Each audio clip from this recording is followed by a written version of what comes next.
We're going to continue with our Throwback Thursday, Kara. Today we're talking about your old baseball cards and how they may hold more value, or in some cases less value than you think. And joining us with some of his own collection and how you can know is a national sports card and memorabilia seller, Brian Cataquet. Thank you so much for being here. Thank you so much for having me. What would be like what would be striking gold? What could a baseball card be worth?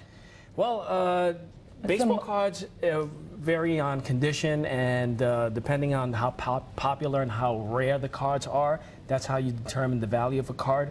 For instance, I brought in a few cards relating to the history of card collecting. Okay. We start with a card from the 19th century, which is called an Old Judge tobacco card. This is considered the first baseball cards ever made. Ever made? Where did you acquire that? This I acquired personally through a longtime collector, and this card is worth about $1,000. Okay.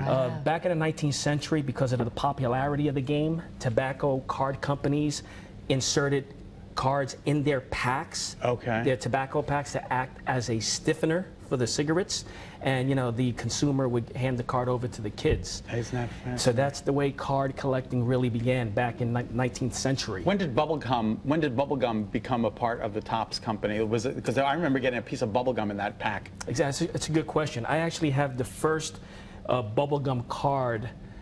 This is called a Gowdy Gum Company from Massachusetts.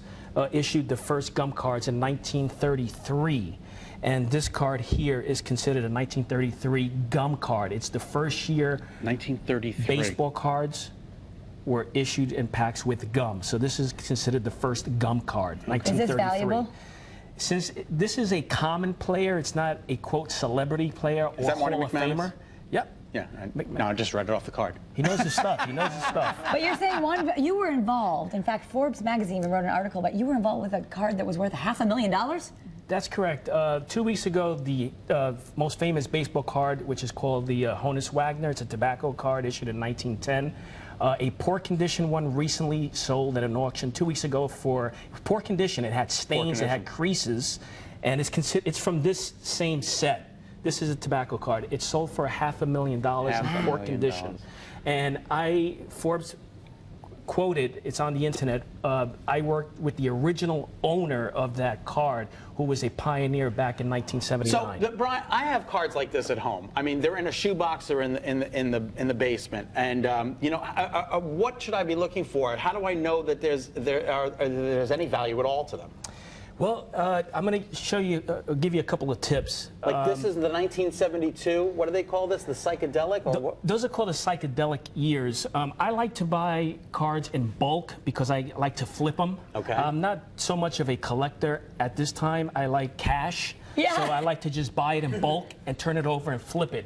So the first thing I do when I buy a bulk group like this is I skim through the cards and make sure there's any star players included. For example, here's a Roberto Clemente. Roberto Clemente, that's awesome. Now the card has a crease, but it was included in the group, so right away I know that there's money in this group because of Roberto Clemente. This is a $50 card. This card right here is worth $50. $50 alone. Isn't that fantastic? So the key is to buy it in bulk so you can turn it over. And the best place to turn it over and make a profit is eBay.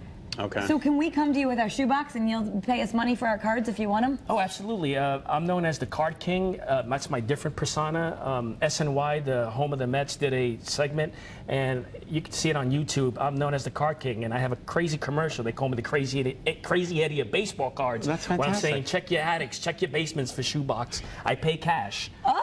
Now, you got to get your cards in. I got to get my cards in. Now, you say the baseball cards aren't as wonderful today as they used to be. You say they're trying to make a resurgence? Yeah, well, that's the thing. Because of the mass production, due to technology, baseball cards is not, as valuable as they used to be. That's why I like to focus my efforts on buying the vintage. When I mean vintage, is 1860s to 1980. I just want to give you a quick tip for people out there that want to buy cards. When you're buying cards, like I said, buy it in bulk. What I do is when I'm looking at a collection, I turn to the back of the cards, okay? And I'm looking for variations. For example, this stack has this player, Bobby Heese. That's Bobby Heese. If you turn to the back of the card, it looks like the Topps did a printing error. So they have You can see. Oh, I see. They have it's it. an They're era, right. and the name on the back of the card is Tom House. This is not Tom House. This is Bobby Heath. So that's worth more? So it's called an oddball issue. There are collectors around the country that love to buy the oddball.